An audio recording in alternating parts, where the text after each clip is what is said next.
اور موت آ جائے تو جنتی ہے۔ کوئی اور عمل جو بخشش کے لیے رکاوٹ ہو وہ نہ کرے تو جنتی ہے۔ لیکن اس نے کیا کیے؟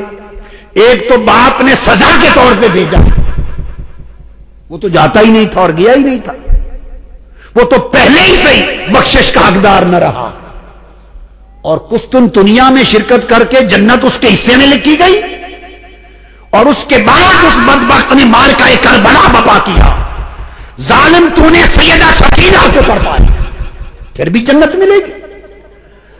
تو نے علی اصغر کی جان لی تیرے لشکر نے، پھر بھی جنت ملی۔ علی اکبر کی نات، پھر جنت ملی۔ 72 لاشیں مصطفیٰ کے تڑپائے، پھر جنت ملی۔ نیزے پر حسین کے اور شہداء کربلا کے سر سفر کر کے گئے، پھر بھی جنت ملی۔ تو نے دمشق کے دربار میں اپنی چھڑی حسین کے لبوں پر ماری اور کہا میں نے بدر والوں لوگوں کا بدلہ لے لیا، پھر بھی جنت رہی۔ اور معرکہ کربلا کے بعد جب اہل مدینہ نے یزید کی بیعت توڑ دی، کل کتب حدیث سیر اور تاریخ میں درج ہے، تو اس نے مدینہ پر حملہ کیا، 10,000 اہل مدینہ شہید کرائے 700 جلیل القدر صحابی شہید کرائے۔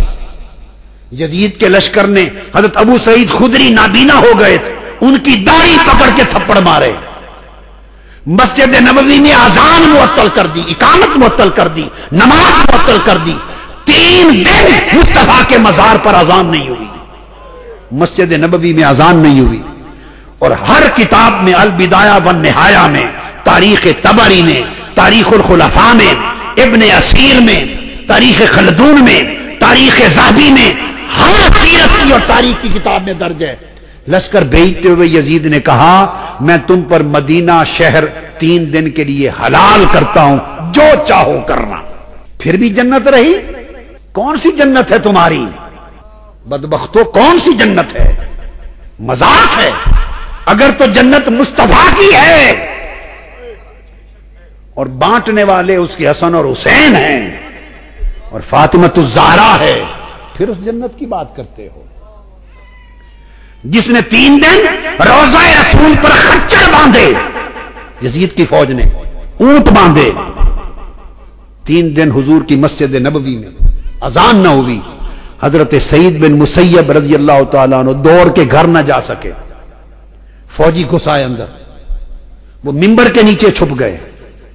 حضرت سعید بن مسیب تابعی، وہ کہتے ہیں خدا کی قسم 3 دن تک حضور کی قبر انور کے پاس میں چھپا رہا، کیونکہ اذانیں تو ہوتی نہیں تھی، نماز بند تھی، خچر گھوڑے باندھ دیے تھے، تو نماز کے وقت کا مجھے پتہ چلتا تھا، قبر مصطفیٰ سے اذان کی آواز آتی تھی۔ اس نے ادھر معرکہ کربلا بپا کیا اور تاجدار کائنات کو تڑپایا، ادھر شہر مدینہ میں خون عام کیا اور حضور کی قبر انور اور مسجد نبوی کو ویران کیا۔ اور پھر اس کے بعد اس نے لشکر بدلا اور مکہ پر حملہ کیا، مکہ پر، اور منجنیق کے ذریعے پتھروں سے بارش کی اور خانہ کعبہ کا غلاف اور خانہ کعبہ کی چھت اور کعبہ جلا دیا۔ ادھر کعبہ جل رہا تھا، ادھر یزید مسلسل اپنے احکام بھیج رہا تھا، تو احراق کعبہ کے دوران اسے کولنج کا درد ہوا، 3 دن تڑپا اور واصل جہنم ہو گیا، کعبہ جلانے کے عمل کے دوران مر گیا۔ اس کو تو توبہ بھی نصیب نہیں ہوئی، کرتا بھی تو قبول نہ تھا۔ یہ اس کے کارنامے ہیں، یہ اس کے کارنامے ہیں۔ بیعت ظلم و جبر سے ہوئی، معرکہ کربلا بپا ہوا، مدینہ برباد کیا اس نے، کعبہ جلایا، اس حال میں مر گیا۔ وہ یزید اور اس کا ساری نسل صرف ایک سیدہ زینب کے سامنے منہ نہیں کر سکتی۔ ارے صرف اس ایک لمحے کا جواب ان دشمنان رسول کے پاس نہیں ہے، جب سیدہ زینب قافلہ لے کے دمشق پہنچی تو بازاروں اور گھروں کی چھتوں پر لوگ جمع ہو گئے تھے،